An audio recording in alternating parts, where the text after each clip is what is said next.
और कहीं पर वेद में उपनिषद में कहा गया एषो आत्मा अणु, ये आत्मा अणु है, अत्यंत सूक्ष्म है। कितनी सूक्ष्म है?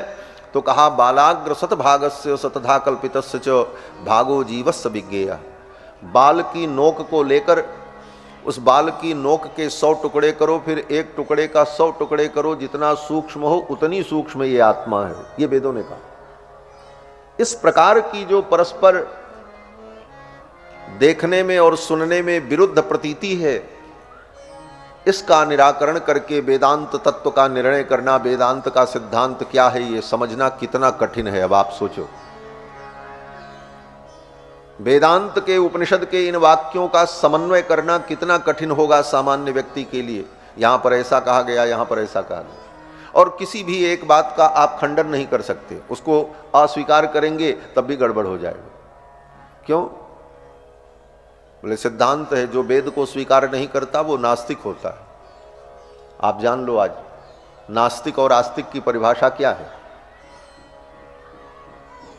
सामान्य व्यक्ति यही जानता है, नास्तिक का मतलब जो भगवान को न माने वो नास्तिक, और जो परमात्मा को भगवान को माने वो आस्तिक।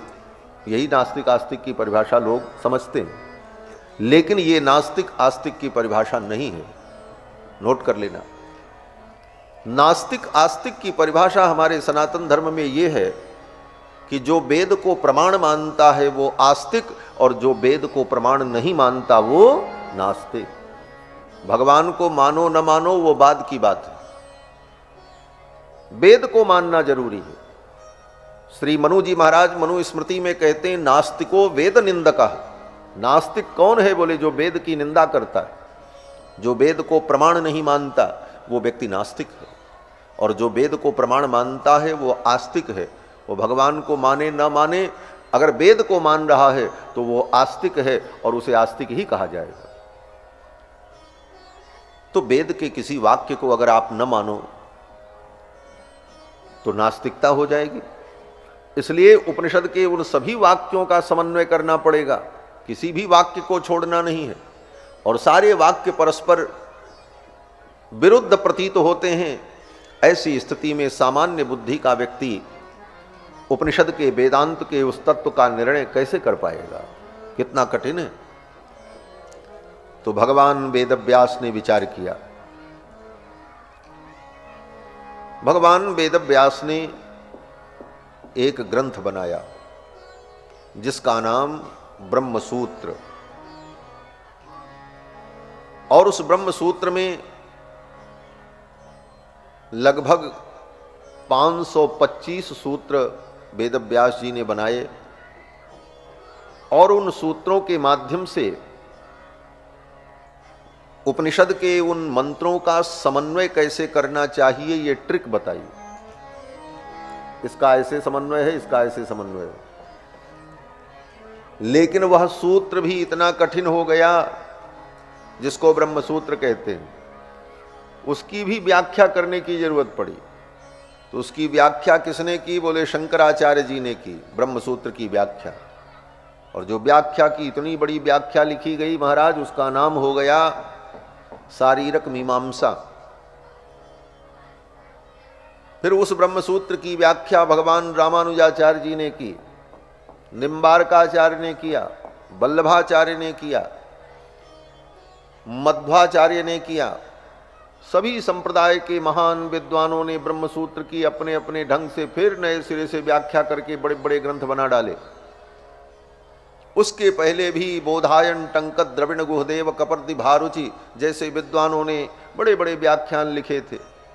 जिस वेदांत के रहस्य को समझाने के लिए वेदव्यास जी ने ब्रह्मसूत्र लिखा, वो ब्रह्मसूत्र ही इतना रहस्यमय बन गया कि अनेक आचार्यों ने अपनी अपनी मति का उसमें उपयोग करते हुए जो व्याख्यान लिखा वह और कठिन होता चला। आज भी उन व्याख्यानों के आधार पर आपस में तत्व को लेकर विचार शास्त्रार्थ चलता रहता है। पूज्यपाद शंकराचार्य महाभाग कल पधारे थे, उन्होंने कहा न अद्वैतवाद, अद्वैतवाद का सिद्धांत। लेकिन हमारे रामानुजाचार्य कहते हैं अद्वैत तो है, लेकिन उसमें विशिष्टता है, और विशिष्टता से युक्त होने के कारण वो विशिष्टाद्वैत है। आगे माध्व मुनि ने जब वर्णन किया तो वो कहते नहीं, अद्वैत तो है ही नहीं, द्वैत है। इस प्रकार विचार और चिंतन व्याख्याएं होती रहीं। वेद व्यास जी ने एक बार फिर विचार किया, जिस वेदांत के रस को, तत्व को प्रकट करने के लिए मैंने ब्रह्मसूत्र लिखा, वो ब्रह्मसूत्र भी दुरूह हो गया। तो अब उस ब्रह्मसूत्र की मैं ही कोई व्याख्या लिखूं, और उसी ब्रह्मसूत्र की व्याख्या के रूप में ही श्री वेद व्यास जी ने श्रीमद्भागवत महापुराण की रचना की, जो श्रीमद्भागवत महापुराण वेदांत की एक अद्भुत व्याख्या है। अर्थोयम ब्रह्मसूत्राणाम, ये भागवत क्या है? ब्रह्मसूत्र वेदांत का अर्थ है। सर्वोपनिषदामपि, सारे उपनिषद में जो विषयों का वर्णन है उन्हीं का ये सार है श्रीमद्भागवत। गायत्री भाष्य भूतोसौ, और ये गायत्री मंत्र का भाष्य है। जिस गायत्री मंत्र को द्विज सायंकाल, प्रातःकाल, संध्या वंदन में जप करते हैं, वह गायत्री जो वेद माता है, उस गायत्री मंत्र की ही ये व्याख्या श्रीमद् भागवत महापुराण है। इसका संकेत भागवत के प्रथम श्लोक में ही धीमहि शब्द के द्वारा वेद व्यास जी ने किया। सत्यम परम धीमहि, और धीमहि वैदिक प्रयोग गायत्री मंत्र में आता है। भर्गो देवस्य धीमहि। मानो वेद व्यास जी कहते हैं गायत्री मंत्र का जो तत्व है, उस तत्व की व्याख्या इस ग्रंथ में होने जा रही है। यह संकेत किया। गायत्री मंत्र ब्रह्म का निरूपण करने वाला मंत्र है, लेकिन उस मंत्र के सभी अधिकारी नहीं हैं। आजकल तो स्त्रियां भी गायत्री मंत्र जपने लगी, लेकिन गायत्री मंत्र का जप स्त्री को नहीं करना चाहिए। स्त्री अगर गायत्री मंत्र का जप करेगी तो उसे अनिष्ट फल प्राप्त होगा, उसका कल्याण नहीं होगा। क्यों बोले? गायत्री मंत्र बहुत महान है, लेकिन सबके लिए नहीं है। गायत्री मंत्र की उपासना और जप केवल पुरुषों के लिए है, और पुरुषों में भी 3 वर्ण के लोगों के लिए, ब्राह्मण, क्षत्रिय और वैश्य। और उन 3 वर्णों में भी उनके लिए है जिनका विधि पूर्वक यज्ञोपवीत संस्कार हो। 15 वर्ष की अवस्था तक जिनका यज्ञोपवीत संस्कार हो गया हो, और उस यज्ञोपवीत संस्कार के समय में गायत्री मंत्र का उपदेश आचार्य ने किया हो, और नित्य प्रति वो व्यक्ति तीनों काल संध्या वंदन करता हो, आचार विचार से रहता हो, उसी व्यक्ति को गायत्री मंत्र जपने का अधिकार है, सबको नहीं। आजकल तो गायत्री मंत्र को भी ढोंगियों ने, पाखंडियों ने बाजारू वस्तु बना दी है। माइक में बज रहा है, रिकॉर्डिंग बज रही है, घर में, यात्रा में, सब जगह। गायत्री मंत्र अत्यंत गोपनीय मंत्र है। यहां तक कि गायत्री मंत्र का जोर से उच्चारण भी करने का निषेध है शास्त्र में। महर्षि याज्ञवल्क लिखते हैं अपनी स्मृति में कि दंतान नैव प्रकाशयेत। विप्र ब्राह्मण द्विज जब गायत्री मंत्र का जप करे तो उसका दांत भी नहीं दिखना चाहिए, दोनों ओंठ सटा रहे।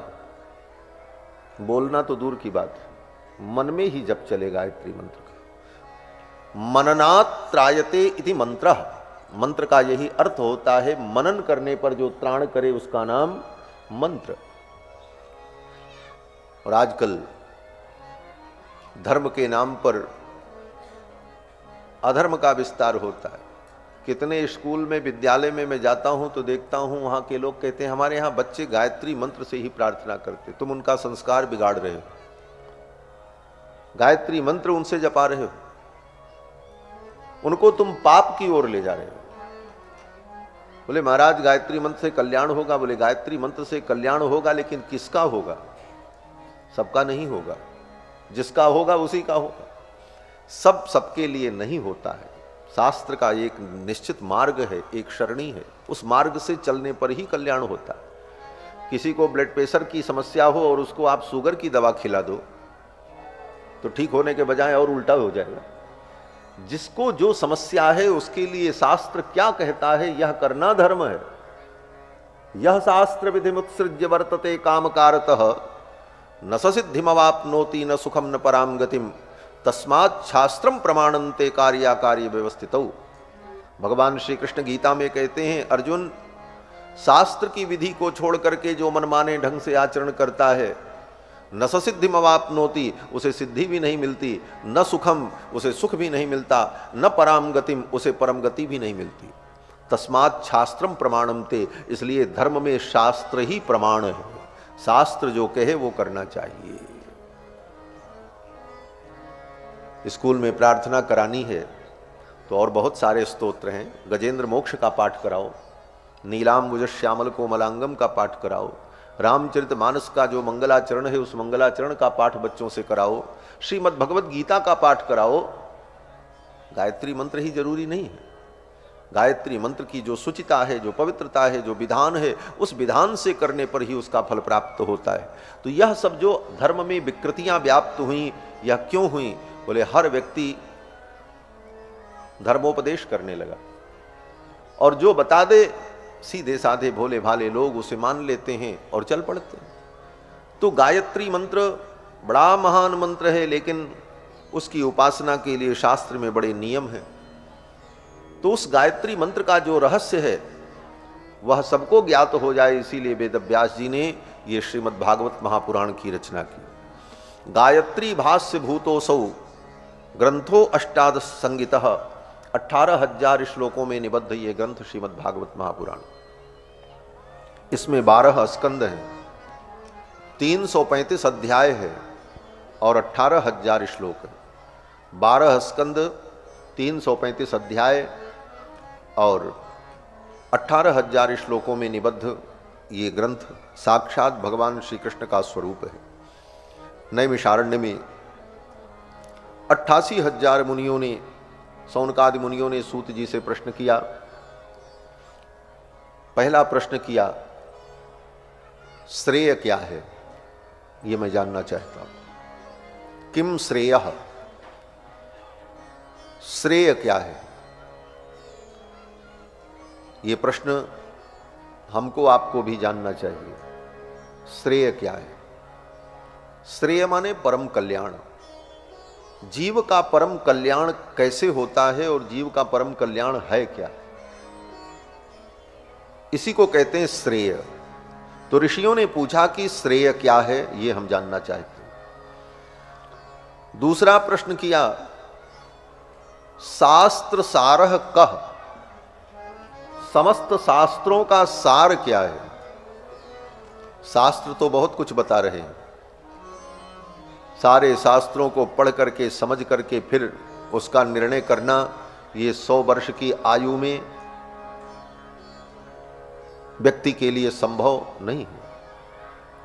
सारे शास्त्रों का सार क्या है, ये दूसरा प्रश्न किया। तीसरा प्रश्न किया, स्वावतार प्रयोजनम, भगवान के अवतार का प्रयोजन क्या है, भगवान अवतार क्यों लेते हैं। और चौथा प्रश्न किया, किम कर्म, अवतार लेकर के भगवान कौन कौन से कर्म करते हैं। पांचवा प्रश्न किया, केवताराश्च, भगवान के कितने अवतार इस धरती पर हुए। और फिर छठा प्रश्न किया कि धर्म कम शरणम गतः, धर्म किसकी शरण में रहता है, धर्म का भी आश्रय कौन है। इन्हीं 6 प्रश्नों का उत्तर देते हुए श्री सूत जी महाराज ने शौनकादि मुनियों को भागवत कथा सुनाई। श्रेय क्या है, शास्त्रों का सार क्या है, भगवान के अवतार का प्रयोजन क्या है, भगवान के अवतार कितने हैं, अवतार लेकर के भगवान ने क्या क्या किया, और धर्म किसके आश्रय में रहता है।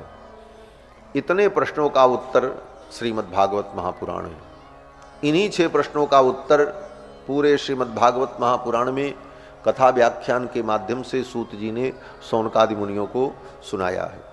सर्वप्रथम सूत जी महाराज ने भगवान नारायण को प्रणाम किया। नारायणं नमस्कृत्य नरं चैव नरोत्तमं देवीं सरस्वतीं व्यासं ततो जयमुदीरयेत्। भगवान नारायण, भगवान नर, देवी सरस्वती और व्यास जी को प्रणाम करके श्री सूत जी महाराज कथारंभ करते हैं। कथा के आरंभ में सूत जी ने कहा कि मुनयः साधु पृष्टोहम, हे मुनियों आपने बहुत सुंदर प्रश्न किया है, और आपके इस प्रश्न के उत्तर में भवद्भिर लोक मंगलम, आपके इस प्रश्न के उत्तर से लोक का मंगल होगा, लोगों का कल्याण होगा। प्रश्न तो आपने किया है, लेकिन आपके प्रश्न के कारण लोक का मंगल होगा, क्योंकि सबको ये सुनने को प्राप्त हो जाएगा। प्रश्न ऐसा करना चाहिए जिससे लोक मंगल हो।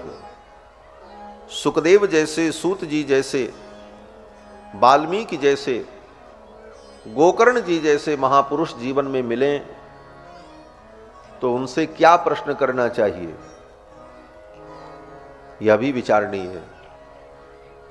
ऐसे महापुरुष जीवन में मिलें यही बड़ा दुर्लभ है, और अगर मिलते हैं तो उनसे सांसारिक प्रश्न नहीं करना चाहिए कि महाराज हमारी बीमारी कैसे दूर होगी, हमारे बेटा नहीं है, बेटा कैसे मिलेगा, हमारी फैक्ट्री बंद हो गई है, फैक्ट्री कैसे चलेगी। ये साधु महात्मा ज्ञानी जन इन कार्यों के लिए नहीं बने। इन साधु संत महापुरुषों का उद्देश्य है संसार का कल्याण, संसार का मंगल। इनके चरणों में जाकर के आत्मबोध प्राप्त करो।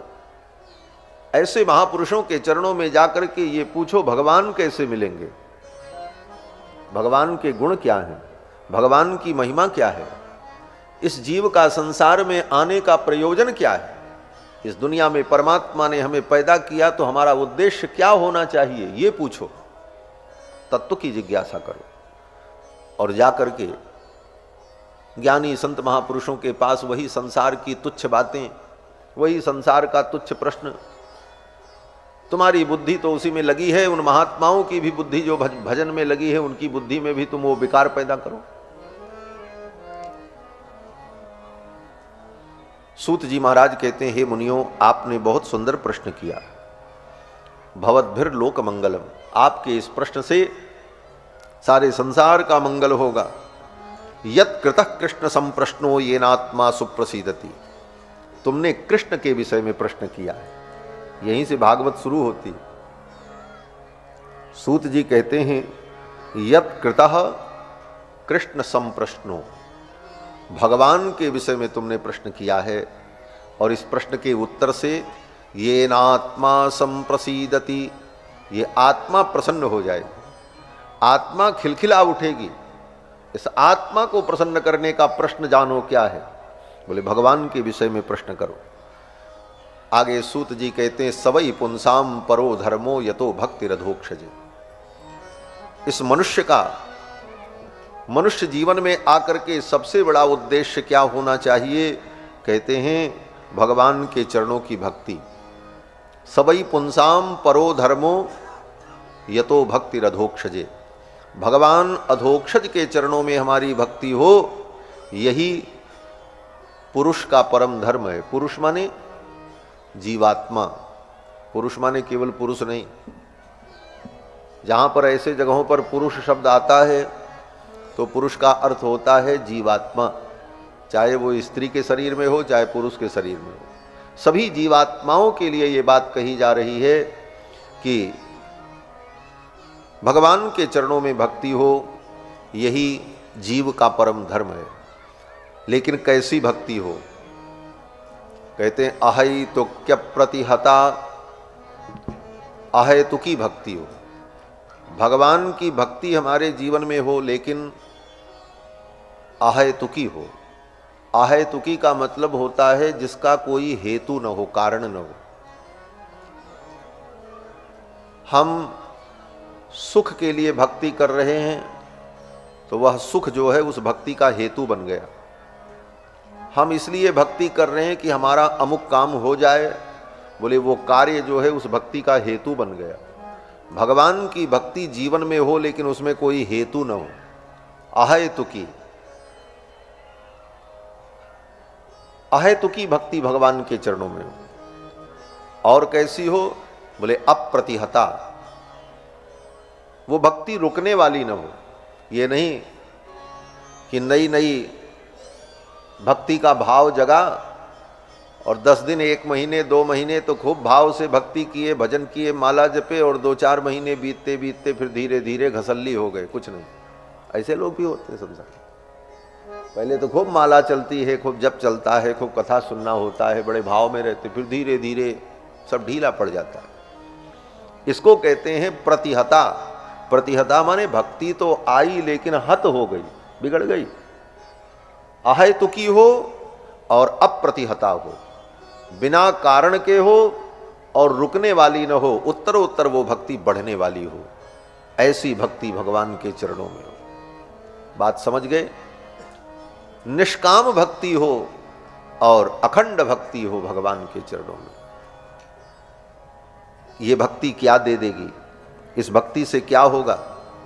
तो आप कहते हैं देखो, ये भक्ति जो है ना, अहेतुकी और अप्रतिहता, इस भक्ति को तुम भगवान से जोड़ दो।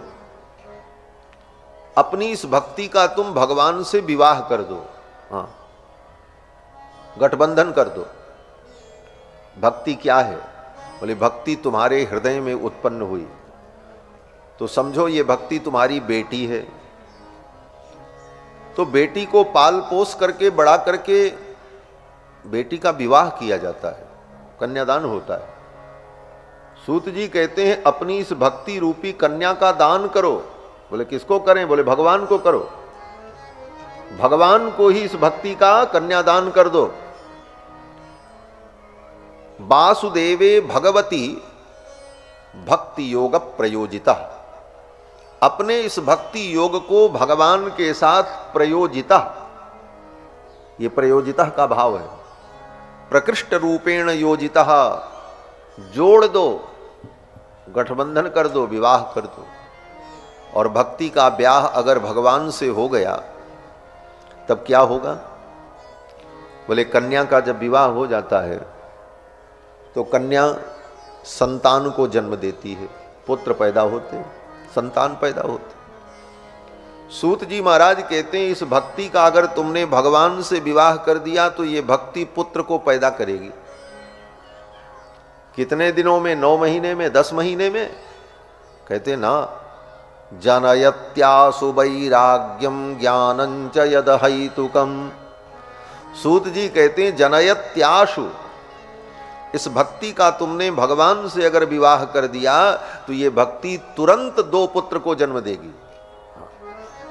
ये 2 पुत्र कौन होंगे? बोले एक का नाम ज्ञान होगा और एक का नाम वैराग्य होगा, जिसकी चर्चा कल की कथा में आपने सुनी। भक्ति के 2 पुत्र हैं, एक का नाम ज्ञान है, एक का नाम वैराग्य है। हमारे आपके जीवन में भक्ति तो है लेकिन न ज्ञान पैदा हो रहा न वैराग्य पैदा हो रहा। यही भागवत का विषय है मुख्य। भक्ति तो है लेकिन ज्ञान नहीं पैदा हो रहा और वैराग्य भी नहीं पैदा हो रहा।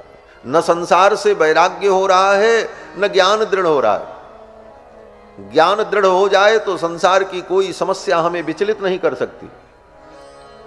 वैराग्य दृढ़ हो जाए तो संसार में सब कुछ छूट जाए लेकिन कभी दुख नहीं होगा, आप सदा आनंद में रहोगे। लेकिन भक्ति करते हुए भी लोग रो रहे हैं। क्यों रो रहे हैं? भक्ति करते हुए भी हम रो रहे हैं क्योंकि न ज्ञान पैदा हुआ न वैराग्य पैदा हुआ। भक्ति के जो पुत्र होने चाहिए ज्ञान वैराग्य, वो पैदा ही नहीं हुए। क्यों पैदा नहीं हुए? क्योंकि तुमने भक्ति तो किया लेकिन भक्ति को भगवान से नहीं जोड़ा। भक्ति को तुमने अपने स्वार्थ से केवल जोड़ा कि ये हमारा स्वार्थ पूर्ण हो जाए इसलिए हम भक्ति कर रहे हैं। वह भक्ति भगवान से न जुड़ने के कारण ज्ञान वैराग्य को पैदा नहीं कर पाई। कहते हैं भक्ति भगवान से जुड़ जाए तो ज्ञान वैराग्य रूपी पुत्र उत्पन्न होते, और पुत्र जो उत्पन्न होता है, संतान उत्पन्न होती है तो संतान या तो अपने बाप पर जाती है या अपनी मां पर जाती है। बेटा बेटी पैदा होते हैं तो लोग कहते हैं ना देखो अपने बाप को पढ़ा है, कोई कहता नहीं मां के जैसा चेहरा पाया। ये ज्ञान वैराग्य भक्ति के दो पुत्र उत्पन्न हुए। ज्ञान गया अपने पिता के ऊपर और वैराग्य गया अपनी मां के ऊपर। ये दो पुत्र ज्ञान वैराग्य पैदा हो तब भक्ति प्रसन्न होती है, और ज्ञान वैराग्य पैदा ही न हो तो भक्ति तो तुम्हारी बंध्या है। जैसे स्त्री संतान को जन्म न दे तो उसको बंध्या कहते हैं, उसी प्रकार ये भक्ति अगर ज्ञान वैराग्य को उत्पन्न नहीं करती है तो ये भक्ति भी बंध्या है। तो भक्ति का बंध्यात्व समाप्त हो जाए और भगवान गोविंद के साथ इसका परिणय हो जाए तो यह भक्ति ज्ञान वैराग्य पुत्र को उत्पन्न कर देती है। और ज्ञान वैराग्य रूपी पुत्र उत्पन्न हो गए, फिर क्या चिंता है। भक्ति ज्ञान वैराग्य की ये त्रिपुटी, भक्ति ज्ञान वैराग्य का ये त्रिक हमारे जीवन में आ जाए, जीवन धन्य हो जाए। यही भागवत का उद्देश्य है। भागवत इसी दिशा में अनेक कथाओं के माध्यम से और चरित्रों के माध्यम से हमारा मार्गदर्शन करती है। भागवत केवल ये नहीं है कि इनकी कथा, प्रहलाद की कथा, ध्रुव की कथा, और फिर रासलीला आ गई, थोड़ा नाच लिए गा लिए, फिर सुदामा जी के चरित्र में 4 मुट्ठी चावल की गठरी चढ़ा दिए ला करके हो गई भागवत। यही भागवत है? भागवत यही नहीं है। भागवत तत्वबोध है। भागवत हमें तत्व का बोध कराती है। ज्ञान विज्ञान भक्त्यंग चतुष्टय परम बचः माया मर्दन दक्षम च विद्धि भागवतम च तत्। वेद व्यास जी कहते हैं भागवत क्या है? ज्ञान विज्ञान भक्त्यंग चतुष्टय परम बचः। ज्ञान विज्ञान भक्ति से युक्त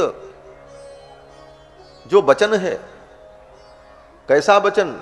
बोले माया मर्दन दक्षम च, जो माया का मर्दन कर दे ऐसा जो ज्ञान है, उस ज्ञान का नाम श्रीमद् भागवत है। माया मर्दन दक्षम च विद्धि भागवतम च तत्। सूत जी महाराज कहते हैं, हे मुनियों, अब मैं तुम्हें तत्व विज्ञान बताता हूं। भगवत तत्व विज्ञानम मुक्त संगस्य जायते। जब हम जीवन मुक्त पुरुषों का संग करते हैं, सत्संग करते हैं, तब ये तत्व विज्ञान होता है। तत्व विज्ञान का फल क्या है? कहते हैं भिद्यते हृदय ग्रंथिश्छिद्यन्ते सर्व संशया क्षीयन्ते चास्य कर्माणि दृष्ट एवात्मनीश्वरे। अगर भगवत तत्व विज्ञान हो गया मुक्त पुरुषों का संग करके तो क्या होगा? बोले भिद्यते हृदय ग्रंथि। हृदय में जो ग्रंथियां हैं, हमारे हृदय में जो गांठ पड़ी है, वो गांठें खुल जाएंगी। छिद्यन्ते सर्व संशयाः, जो हमारे जीवन में संशय है वो नष्ट हो जाएगा। और क्षीयन्ते चास्य कर्माणि, जितने हमारे कर्म हैं वो क्षीण हो जाएंगे, नष्ट हो जाएंगे। कर्म का मतलब पाप और पुण्य, दो ही कर्म होता है, पाप और पुण्य। दुनिया में जो कुछ हम करते हैं दो ही काम करते हैं, या तो पाप करते हैं या तो पुण्य करते हैं, तीसरा कोई कर्म होता ही नहीं महाराज। और ये विशेषता मनुष्य जीवन की है। पशु जो है, पशु न पाप करता है न पुण्य करता है, लेकिन मनुष्य, बोले मनुष्य जो भी करता है दो ही कर्म करता है, या तो पाप करता है या तो पुण्य करता है। और ये दोनों कर्म बंधन के कारण है। पाप भी बंधन का कारण है और पुण्य भी बंधन का कारण है। श्रीमद् भगवत गीता में भगवान कृष्ण कहते हैं कि शुभाशुभ फलैरेवं मोक्षसे कर्म बंधनैः शुभ अशुभ दोनों प्रकार के कर्म जीव को बंधन में डालते हैं। पुण्य करो, स्वर्ग जाओ, स्वर्ग में सुख भोगो, पुण्य खत्म हो जाएगा। फिर संसार में आओ, फिर पुण्य करो, फिर स्वर्ग जाओ, फिर पुण्य भोगो, फिर संसार में आओ। ये चलता रहेगा, मुक्ति नहीं मिलेगी। यही स्थिति पाप की है। पाप करो, फिर पाप का फल भोगने के लिए नरक में जाओ, पाप का फल भोग लिया, पाप खत्म हो गया, फिर संसार में जीव आएगा, फिर पाप करेगा। तो ये पाप पुण्य और इन कर्मों का फल भोगना, इसी में जीव अनंत जन्मों से भटकता रहता है। एवं संसृति चक्रस्थे भ्राम्यमाणे स्वकर्म भी, अपने कर्मों के परिणाम स्वरूप जीव इस संसार चक्र में घूमता रहता है। ये पाप और पुण्य दोनों जीव के लिए बंधन के कारण होते हैं। उपनिषद में कहा कि पुण्य पापे विधूय निरंजनः परमं साम्यमुपैति। पुण्य पाप जब दोनों समाप्त हो जाता है तब जीव निरंजन हो जाता है और तब ब्रह्म परमात्मा की साम्यता को प्राप्त कर लेता है। गोपियों को गोविंद मिले रास मंडल में, लेकिन कब मिले? जब गोपियों का पुण्य पाप दोनों समाप्त हो गए, कर्म बंधन मुक्त हो गए। प्रसंग आता है, सुखदेव जी वर्णन करते हैं, राजन, जब गोपियां रास मंडल में जाने लगीं तो उनके घर वालों ने उनको पकड़ करके बंद कर दिया, घर में जाने ही नहीं दिया।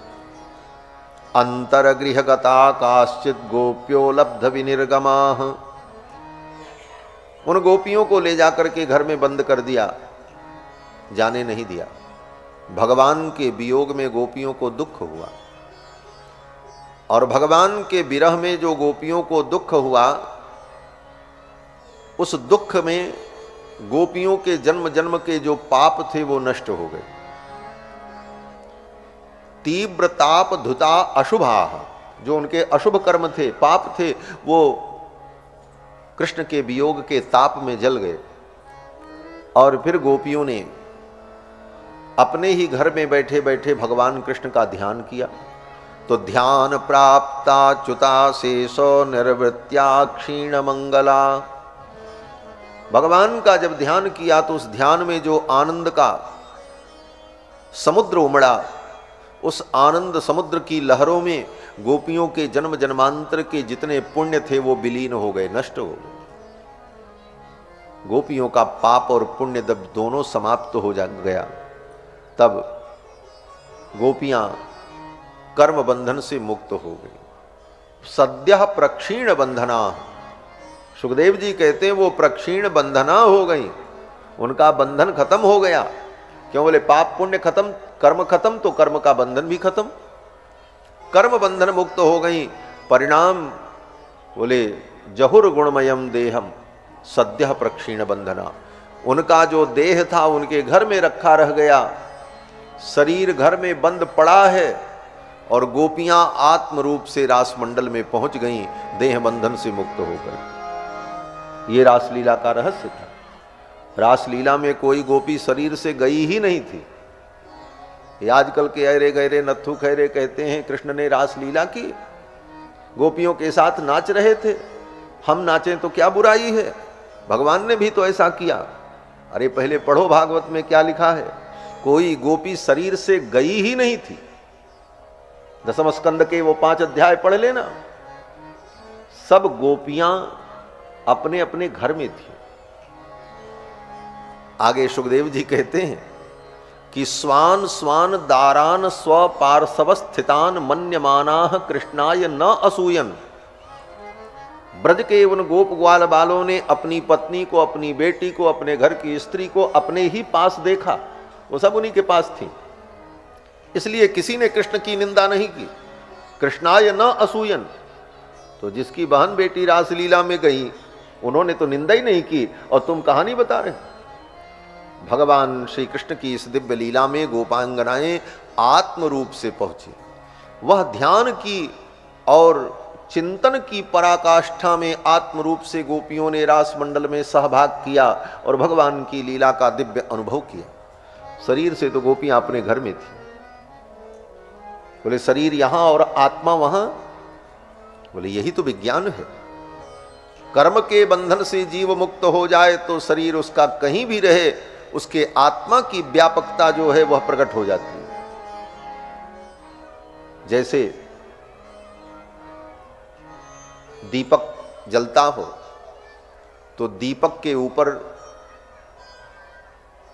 शीशा लगा होता है। पुराने जमाने में लालटेन होती थी, उदाहरण के लिए कह रहे हैं। तो लालटेन में जो शीशा लगा है वही मानो शरीर है और दीपक आत्मा है। वह शीशा ऊपर का जो है वो काला हो जाए, बोले लालटेन जलाओ फिर भी प्रकाश कहीं नहीं जाएगा, उसी के अंदर बंद करके रह जाएगा। लेकिन उस शीशे को अगर स्वच्छ कर दिया, उसकी कालिमा धुल दी, तो वह प्रकाश एक जगह होते हुए भी, एक स्थान पर दीपक होते हुए भी अपनी व्यापकता से पूरे कक्ष को प्रकाशित कर देगा और हर वस्तुओं का साक्षात्कार उस दीपक के द्वारा हो जाएगा। उसी प्रकार आत्मा जब कर्म के बंधन से, कर्म बंधन विमुक्त हो जाती है, तो यह आत्मा अपने ज्ञान के प्रकाश के द्वारा सर्वत्र जाकर के समस्त विषयों का अनुभव करने का सामर्थ्य प्राप्त कर लेती है। तो गोपियों का शरीर उनके शरीर में ही, उनका शरीर उनके घर में ही रखा रहा और आत्म रूप से गोपियां रास मंडल में जाकर भगवान की दिव्य लीला का अनुभव करती है। ये कब संभव हुआ? जब उनके कर्म संबंधन समाप्त हो गए। सूत जी कहते हैं, क्षीयन्ते चास्य कर्माणि दृष्ट एवात्मनीश्वरे। उन भगवान का अनुभव कर लेने पर, तत्व का अनुभव कर लेने पर ये कर्म बंधन समाप्त हो जाता है। अब दूसरा एक बड़ा गंभीर प्रश्न है भागवत में, कैसे निर्णय करें कि भगवान कौन? ये प्रश्न है। तो कहते हैं भगवान अव्यक्त हैं और वे अव्यक्त भगवान ही जब व्यक्त होते हैं तो प्रकृति के तीन गुणों को, सत रज तम, इन तीन गुणों का आश्रय लेकर के अव्यक्त परमात्मा व्यक्त होते हैं। और इन तीन गुणों का आश्रय लेकर के वे परमात्मा जब व्यक्त होते हैं तो उनके तीन रूप हो जाते हैं, जिसको कहा जाता है ब्रह्मा विष्णु महेश, त्रिदेव के रूप में। सत्वं रजस्तम इति प्रकृतेर्गुणास्तैर्युक्तः परः पुरुष एक इहास्य धत्ते। वह एक परम पुरुष परमात्मा सत रज तम तीन गुणों का आश्रय लेकर तीन रूपों में व्यक्त होता है, आविर्भूत होता है। और किस लिए? बोले स्थित्यादये हरि बिरंच हरेति संज्ञा। पालन, सृष्टि और संहार, इन तीन कार्यों के लिए तीन रूपों में भगवान प्रकट होते हैं। और इनकी संज्ञा क्या होती है? बोले हरि,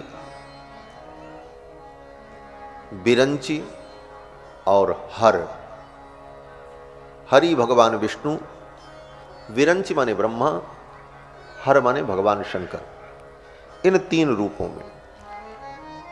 अब इन तीन रूपों को भगवान ने जो धारण किया तीन गुणों का आश्रय लेकर, सत्व गुण के द्वारा भगवान हरि,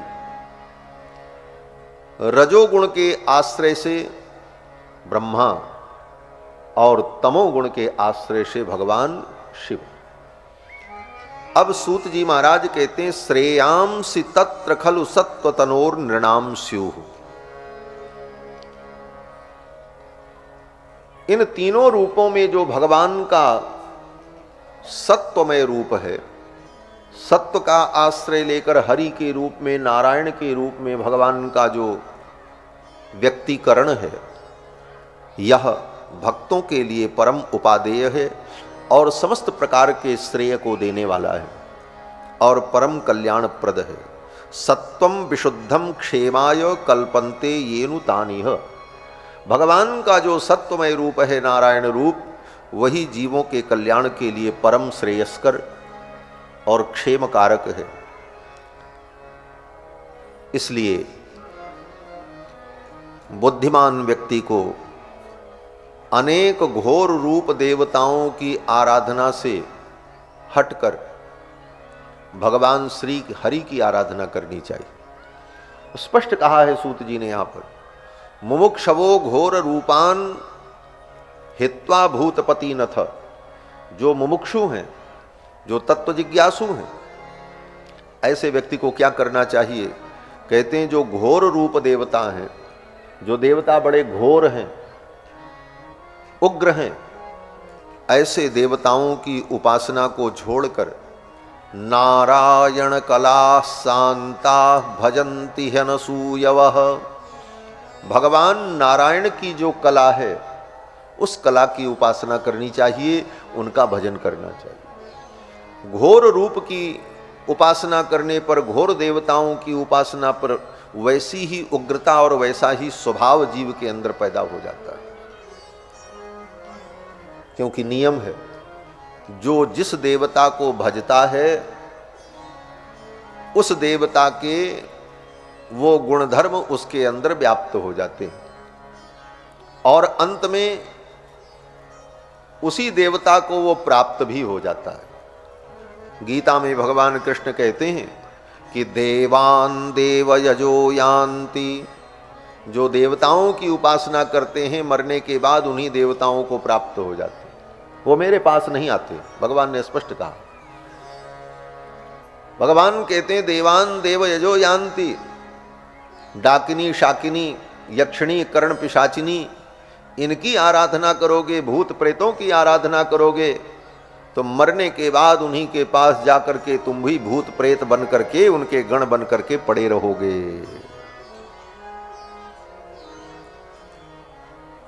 बोली ऐसी बात है, फिर भी लोग भूत प्रेत, यक्षिणी और पिशाचिनी की आराधना क्यों करते हैं? बोले तुच्छ फल की प्राप्ति के लिए। क्यों? बोले ये इन देवताओं की उपासना बड़ी सरल होती है। 2 दिन में, 4 दिन में मंत्र का जप करने पर ये देवता फल देने के लिए तैयार हो जाते हैं और कुछ चमत्कार दिखाने लगते हैं। तो व्यक्ति सोचता है हम चमत्कार दिखाएंगे तो दुनिया में हमारा बड़ा नाम हो जाएगा, क्योंकि चमत्कार को नमस्कार होता है। तो इन छद्म और क्षुद्र चमत्कारों के चक्कर में पड़ करके लोग ऐसे देवताओं की उपासना में प्रवृत्त होते हैं और उस प्रवृत्ति का परिणाम होता है कि अंत में उन्हीं देवताओं को प्राप्त हो जाते हैं। फिर हजारों वर्षों तक, कई हजार वर्षों तक उन्हीं देवताओं के साथ उनके नौकर चाकर बनकर उन्हीं के सेवा में लगे रहते हैं। फिर जब कभी भगवान की करुणा होती है तो उनके उद्धार का मार्ग प्रशस्त होता है। तो कहते हैं देवान देव यजो यान्ति। लेकिन हे अर्जुन, मद भक्ता यान्ति मामपि। जो मेरे भक्त होते हैं वो मुझको प्राप्त कर लेते, वो मेरे पास आ जाते। इसलिए हे अर्जुन, अन्य देवताओं की जो भक्ति है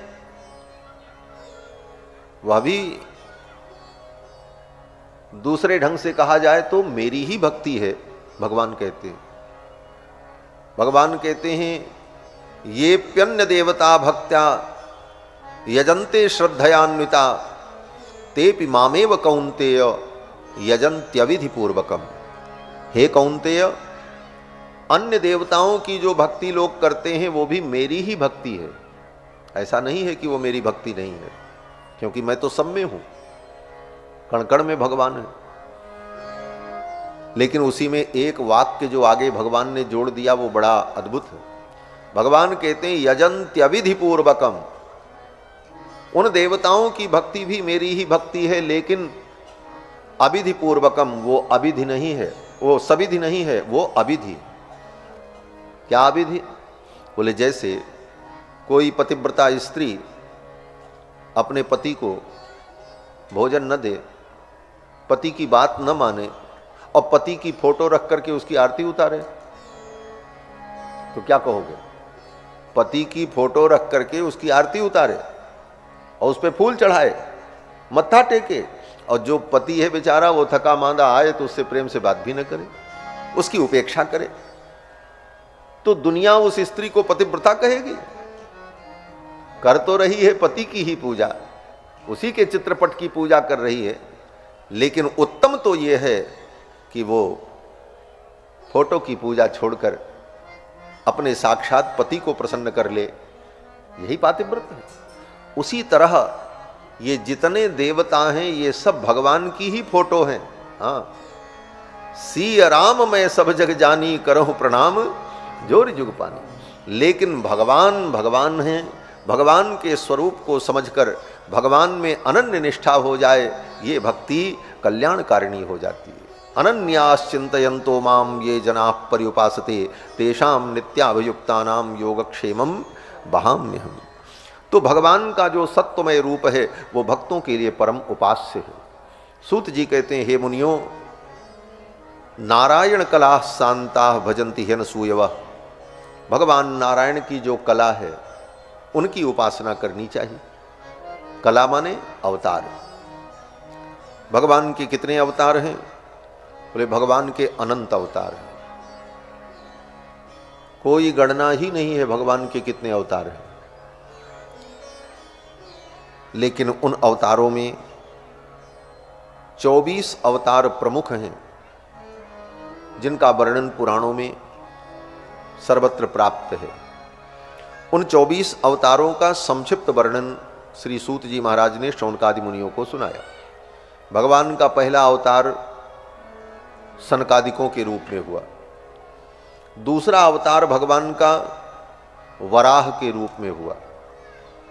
धरती का उद्धार करने के लिए भगवान वराह बनकर के आए और धरती को अपनी दाढ़ पर लेकर के भगवान जल से बाहर आए। उसी समय हिरण्याक्ष आया, उसका भगवान ने वध कर दिया। ये भगवान का दूसरा अवतार। तीसरा अवतार भगवान का देवर्षि नारद के रूप में हुआ। नारद जी भगवान के अवतार हैं। चौथा अवतार भगवान का बद्री नारायण भगवान के रूप में, जिनको हम लोग बद्री विशाल भगवान कहते हैं। धर्म नाम के एक महर्षि थे। उन धर्म नाम के महर्षि की पत्नी मूर्ति देवी, मूर्ति देवी के गर्भ से नर और नारायण ये दोनों उत्पन्न हुए। महर्षि के पुत्र हैं, इसलिए महर्षियों का जो धर्म है तपस्या करना, उस तपस्या में नर नारायण भगवान लग गए। और आज भी वहाँ पर उत्तराखंड में नर नारायण भगवान दोनों भाई बैठ करके तपस्या कर रहे हैं। ये भगवान का चौथा अवतार है, नर नारायण अवतार। इन्हीं को बद्री नारायण भगवान कहते हैं। बद्री नारायण क्यों कहते हैं? बोले धर्म महर्षि के पुत्र बनकर के भगवान जब तपस्या करने बैठ गए तो लक्ष्मी जी को बड़ी दया आई। मेरे प्रभु धूप जल वायु सहन करते हुए तपस्या कर रहे हैं, मैं इनकी क्या सेवा करूं? तो लक्ष्मी जी बेर वृक्ष बनकर के प्रकट हुई। जो बेर फल होता है उस बेर फल को संस्कृत में बदर कहते हैं, बदर फल। तो बदर फल जो है बेर फल, बेर वृक्ष का रूप धारण करके लक्ष्मी जी वहीं बगल में प्रकट हो गई। जहाँ पर भगवान नारायण तपस्या कर रहे थे उन्हीं के बगल लक्ष्मी जी वृक्ष बन गई और वृक्ष बन करके भगवान के ऊपर छाया करने लगी। तो लक्ष्मी जी बदरी बन करके भगवान के ऊपर छाया करती हैं, तो इसीलिए भगवान का नाम हो गया बदरी नारायण। ये बदरी नारायण भगवान। बोलो श्री बदरी नारायण भगवान की जय। क्योंकि भगवान नारायण हमारे अकेले रहते ही नहीं महाराज। श्री जी के बिना भगवान कैसे रहेंगे? किसी न किसी रूप में श्री जी को तो रहना पड़ेगा। अगर वो कृष्ण बनकर के वृंदावन में हैं तो वहां पर राधा रानी के रूप में श्री जी रहती हैं। रघुनाथ रूप में अगर हैं तो किशोरी जी के रूप में श्री जी रहती हैं। भगवान अगर बराह बनते हैं तो भूदेवी के रूप में श्री जी उनके पास रहती हैं। इस तरह से श्री जी के सहित ही भगवान भक्तों के लिए उपास्य होते हैं।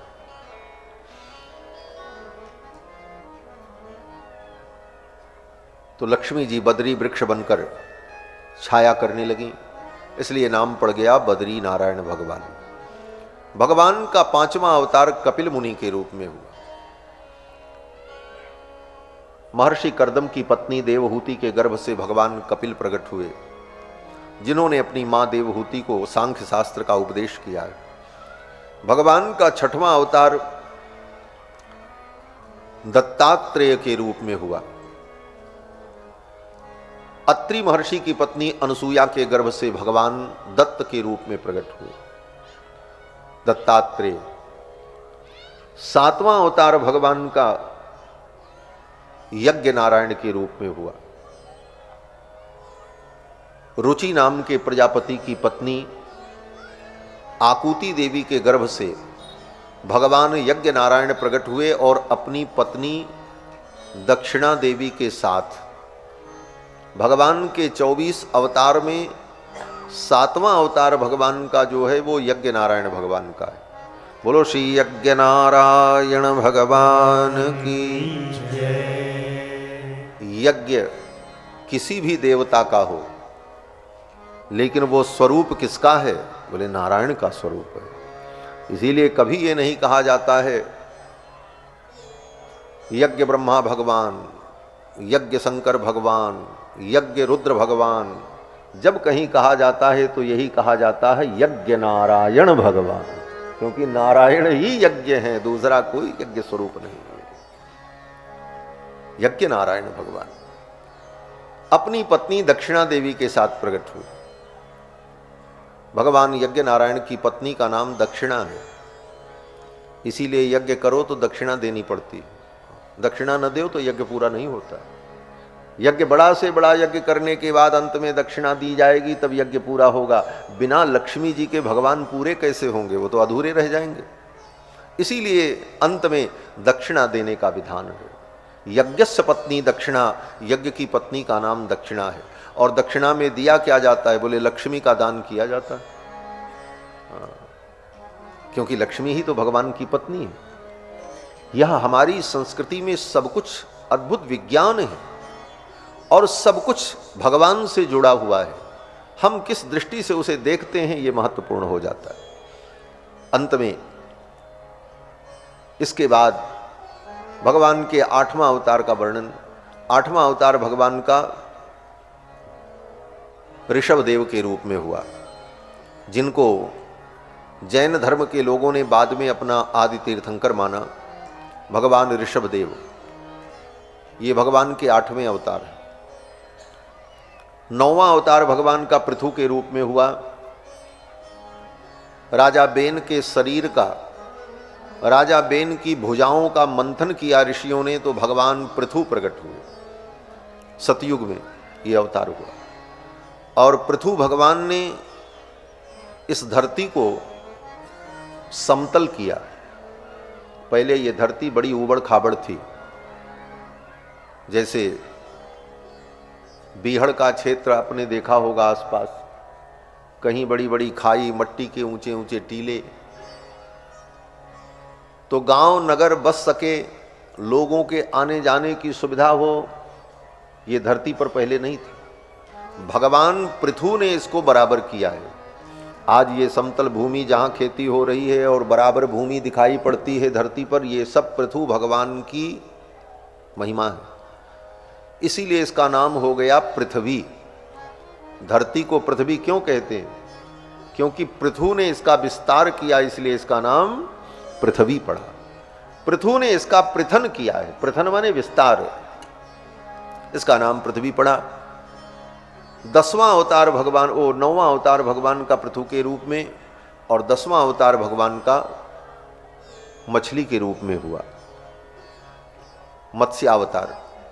11वां अवतार भगवान का कच्छप के रूप में, कूर्म रूप में हुआ। समुद्र मंथन के समय मंदराचल पर्वत को भगवान ने अपनी पीठ पर धारण किया। 12वां अवतार भगवान का धन्वंतरी के रूप में हुआ। समुद्र मंथन के प्रसंग में ही भगवान अमृत कलश लेकर के प्रकट हुए, धन्वंतरी भगवान। और जब उस अमृत कलश को लेकर दैत्य लोग भाग गए, छीन लिया भगवान के हाथ से, धन्वंतरी भगवान के हाथ से अमृत कलश को छीना और भगे दैत्य लोग। अब देवता उदास हो गए, हमको तो अब पीने को मिलेगा नहीं, जबकि समझौता था समुद्र मंथन से जो कुछ निकलेगा आधा दैत्यों को मिलेगा, आधा देवताओं को मिलेगा। इसी समझौते पर ये संयुक्त मोर्चा बना था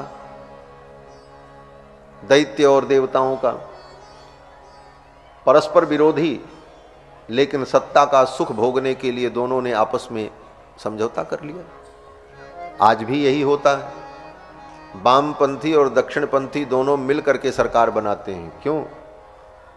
सत्ता का सुख सबको चाहिए। सत्ता के सुख के लिए परस्पर विरुद्ध धाराओं के लोग भी एक हो जाते हैं। कल तक उनको गाली देते हैं, दूसरे दिन उन्हीं से हाथ मिला लेते हैं। क्यों? बोले सरकार बनानी। देवता दैत्यों की भी यही स्थिति, दोनों ने मिलकर के समझौता कर लिया, समुद्र मंथन करेंगे, जो निकलेगा आधा तुम्हारा आधा हमारा। लेकिन दैत्य तो दैत्य थे। अमृत जब मिला, लेकर के भगवान के हाथ से छीन लिया, भाग गए। देवता बेचारे देखने लगे, अब तो हमें अमृत मिलेगा नहीं। भगवान की ओर देखा, सर्वोपाय विधीश्वर, समस्त प्रकार के उपाय को जानने वाले भगवान ने लीला की और मोहिनी रूप में भगवान प्रकट हो गए। सुंदर स्त्री का रूप भगवान ने धारण कर लिया। 18 वर्ष की युवती का रूप धारण करके, सुंदर घेरदार घाघरा पहने हुए, चोली पहने हुए, ओढ़नी ओढ़े हुए, भगवान की चोटी जो वेणी थी वो नितंब का स्पर्श करती हुई, कानों में सुंदर दिव्य कुंडल झंकृत हो रहे थे, नाकों में नथ बेसर, हाथ में कंगन, बिजायट, बाजूबंद, सारे आभूषण पहने हुए सजे संवरे ठाकुर भगवान श्याम सुंदर मोहिनी बनकर चटकते मटकते अपने हाव भाव से दैत्यों के मन को मुग्ध करते हुए जब आए, सब दैत्य टकटकी लगा के देखने लगे। बोले ये कौन आ गई? अब तो सभी दैत्य झगड़ा छोड़कर अमृत कलश लेकर मोहिनी के पास आ गए। देवी आप कौन हो? मोहिनी भगवान ने कहा, देखो भाई झगड़ा तुम क्यों कर रहे हो? दैत्यों ने कहा अमृत के लिए झगड़ा है। बोले बांट करके पी लो। दैत्यों ने कहा हम आपस में बांट के नहीं पी पाएंगे, क्योंकि हमारा स्वभाव बड़ा विचित्र है। देवी आप ही बांट दो तो हमारा झगड़ा नहीं होगा। मोहिनी भगवान ने अमृत ले लिया और अमृत बांटने के बहाने उन्होंने दैत्यों के साथ छल किया और देवताओं को अमृत पिलाया। ये भगवान का मोहिनी अवतार है। ये 13वां अवतार। 14वां अवतार भगवान का नरसिंह के रूप में हुआ। चतुर्दशम नारसिंहम बिभ्रत दैत्येंद्र मूर्जितम।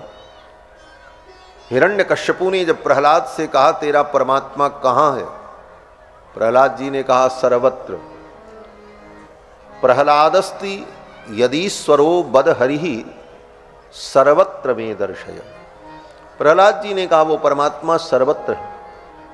हिरण्यकश्यपु ने कहा मैं दर्शय, मुझे दिखाओ। अगर वो सर्वत्र है तो स्तंभे, इस खंभे में मुझे क्यों नहीं दिखाई पड़ रहा?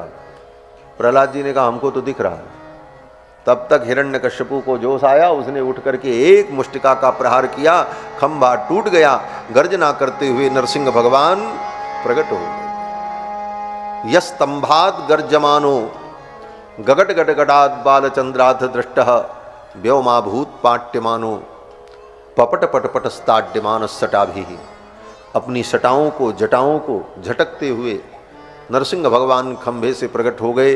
हिरण्यकश्यपु का वक्षस्थल विदीर्ण कर दिया और भक्त प्रहलाद पर अनुग्रह किया। ये भगवान का 14वां अवतार। 15वां अवतार भगवान का वामन के रूप में हुआ। पंचदशम वामनकम। राजा बलि के यज्ञ में 3 पग पृथ्वी मांगने गए, सब कुछ ले लिया। और इसी अवतार में भगवान के चरण को धोकर ब्रह्मा जी ने कमंडल में रख लिया तो गंगा जी प्रकट हो गई। गंगा का अवतरण हुआ। भगवान का 16वां अवतार परशुराम जी के रूप में हुआ और 17वां अवतार भगवान का वेदव्यास जी के रूप में। 18वां अवतार भगवान का श्री रघुनाथ जी के रूप में हुआ। नरदेवत्वमापन्नः सुर कार्य चिकीर्षया समुद्र निग्रहादीनी चक्रे वीर्याण्यतः परम। भगवान का 18वां अवतार अयोध्या में हुआ और 4 रूपों में हुआ। कृत्वात्मानं चतुर्विधम। एक ही तत्व, परमात्मा तत्व 4 रूपों में अयोध्या में प्रकट हुए। राम, लक्ष्मण, भरत, शत्रुघ्न। कृत्वात्मानं चतुर्विधम, तो ये भगवान का 18वां अवतार। इस 18वें अवतार में भगवान के अवतार का मुख्य प्रयोजन क्या था? बोले समुद्र निग्रहादीनि, असुरों का निग्रह और समुद्र का निग्रह। समुद्र पर भगवान ने सेतु बना दिया सीता जी के लिए, लंका जाने के लिए समुद्र पर सेतु बनाई। बोले इस बात की चर्चा वेदव्यास जी यहां पर करते हैं।